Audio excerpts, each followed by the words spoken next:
ChatGPT-യും AI-യും ജെമിനിയും എല്ലാം നമ്മുടെ കയ്യിലുള്ളപ്പോഴും 10ാം ക്ലാസ് കഴിയുമ്പോൾ അല്ലെങ്കിൽ +2 കഴിയുമ്പോൾ ഇനി അടുത്തതെന്ത് എന്ന അങ്കലാപ്പിലാണ് പലപ്പോഴും രക്ഷിതാക്കളും വിദ്യാർത്ഥികളും. ഒരു പരീക്ഷയിൽ കിട്ടുന്ന A+കളോ ഹൈ പെർസെന്റേജോ അതിൽ കുറവോ ഒന്നുമല്ല ഒരു കുട്ടിയുടെ കരിയർ നിർണ്ണയിക്കുന്നത്. അത് പലപ്പോഴും ഒരു വിദ്യാർത്ഥി ഒരു പരീക്ഷയിൽ എങ്ങനെ പെർഫോം ചെയ്തു എന്നതിന്റെ റിസൾട്ട് മാത്രമാണ്.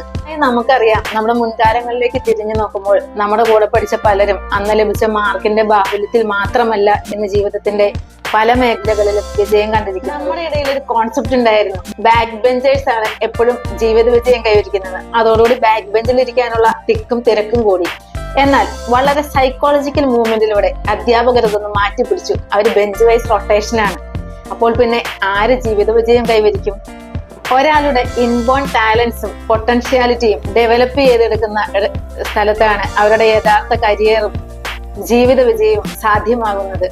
അതുകൊണ്ട് ഇന്ന് വളരെ സാധ്യതകളുള്ള ഈ കാലത്ത് എത്രയും വേഗം ഒരു കുട്ടിയുടെ സ്കിൽ എന്താണെന്ന്, പൊട്ടൻഷ്യാലിറ്റി എന്താണെന്ന് കണ്ടെത്തുന്നോ അത്രയും എളുപ്പമാകും അവരുടെ കരിയറിലേക്കുള്ള യാത്ര, വിജയത്തിലേക്കുള്ള യാത്ര. ഏവർക്കും വിജയം ആശംസിക്കുന്നു.